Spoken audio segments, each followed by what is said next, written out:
Hey everyone, it's Mike Burge from the Nougat team here in Chattanooga, Tennessee. And today is the day for Monday's market report for June 28th. I am looking forward to bringing this information to you about affordability of housing, whether it's actually affordable or not. I know the prices have gone up, but is it still affordable? Stick around and see what you think.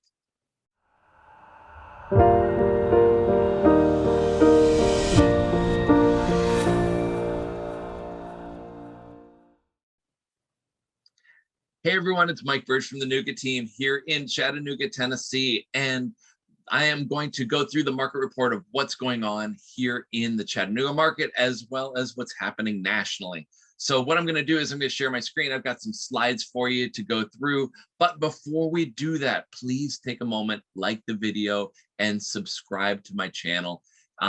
We are bringing out this Monday market report every Monday, as well as Thursdays. We have our normal informational videos that come out. So make sure that you subscribe, ring the bell so you get a chance to keep up with everything that's happening in the real estate market. So let me share my screen here and we will get rolling. Okay, so what I want to talk about is the housing affordability. We know that the prices in all across the country have continued to rise and they've shot up, but is it still viable? Should we still be buying housing? Is it still something that is a good long-term investment? So I'm going to talk about that with all the numbers, some quotes from the experts, and see what you think. And I'd be happy to hear from you. Just comment below on what you think about the affordability of real estate in not only in Chattanooga, but also all over the country. So first off, housing affordability on a year-over-year basis has declined in March for the first time since 2019, ending more than a 2-year streak of rising affordability. Housing power is likely to remain robust in the months coming, but affordability trends will likely hinge on the changes in the nominal price appreciations. And this is from Mark Fleming. He's chief economist at First American. And this is interesting because when they're figuring out housing affordability, they're balancing the amount of income that a median home makes compared to the median price of a home.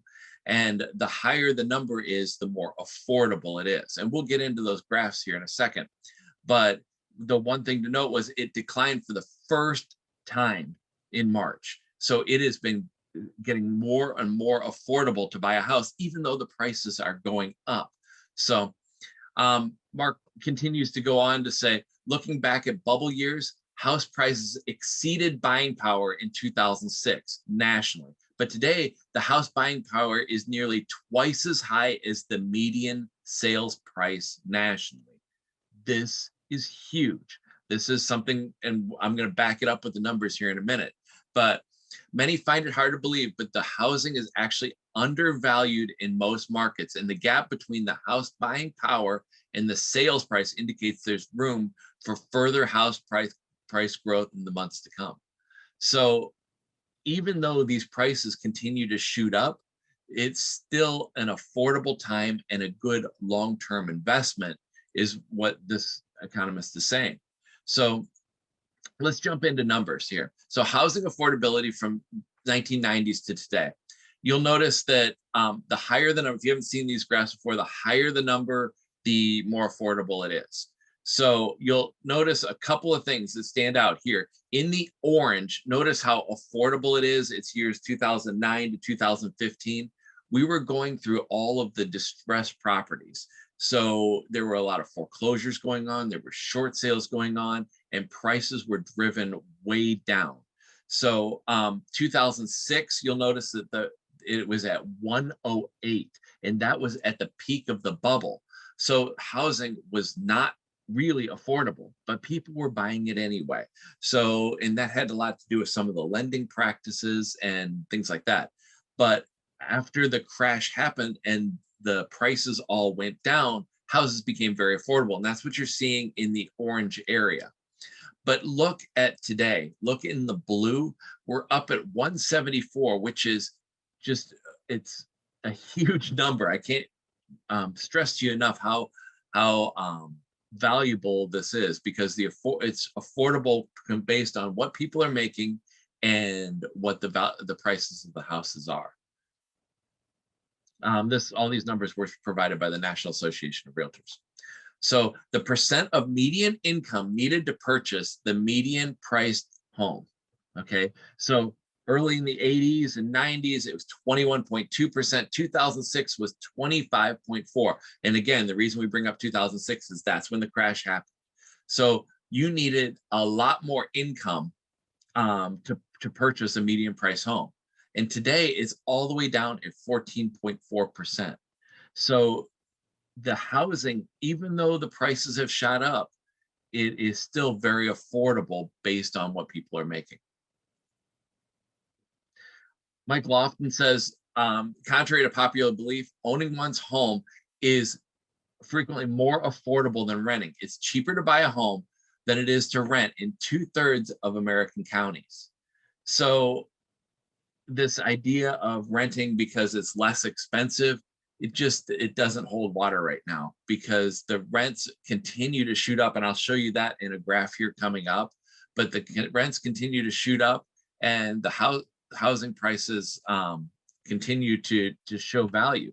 Not only are you saving money month to month, like they're talking about here, but remember, you also have your appreciation of your home where you're making money.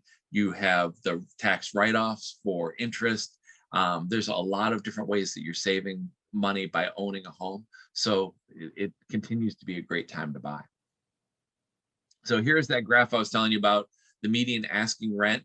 Just, it continues to shoot up. So as prices have gone up, the rents have gone up as well. So the rent prices month to month are continuing to track with the prices of the houses, which is, normal, is what you would expect. So the price of renting a home still continues to be pretty high. And he goes on to say, actually, Mike Lofton goes on to say, we need to stop seeing housing as a reward for financial success, and instead see it as a critical tool that we can facilitate financial success. Affordable home ownership is not the capstone of economic well-being. It is the cornerstone. We have to stop looking at it as, oh, I'm successful, now I can buy a house, but more of, I need to buy a house in order to be successful and have a financial long-term investment. Currently, right now, Gallup poll has polled people all throughout the country, and 41% of all people still think that real estate is the best investment for a long-term financial plan. It outweighs every other category right now, and 41% is the highest they've ever seen as from any of the different sectors for long-term savings plans or long-term financials. So that outweighs stocks, bonds, gold, any other investment, savings accounts, anything else you can think of. 41% of people still think that real estate is the best investment you can have. So I very much encourage you, if you are a buyer and you're experiencing some buyer fatigue, meaning you're putting in offers and you're not getting the house, I really would encourage you to continue to work at it, because as we saw from last week's market report, the prices are going to continue to go up, but the value and the affordability from this week one is really coming across. So make sure that you're still sticking with it and getting the home that you want and living in your dream home. If there is anything I can help you with, please don't hesitate to reach out to us. You can always reach us at 844-NUGA-HOME, and I would be happy to help you or answer any questions that you have if you're looking to relocate here in the Chattanooga area. Cleveland, we cover North Georgia, all of it. So if you're looking to relocate. And don't forget, if you could also click on my picture to subscribe to the channel, as well as there are lots of other videos that are going on the channel that we would love to see you take part in. Thanks for watching, and I'll see you in the next video.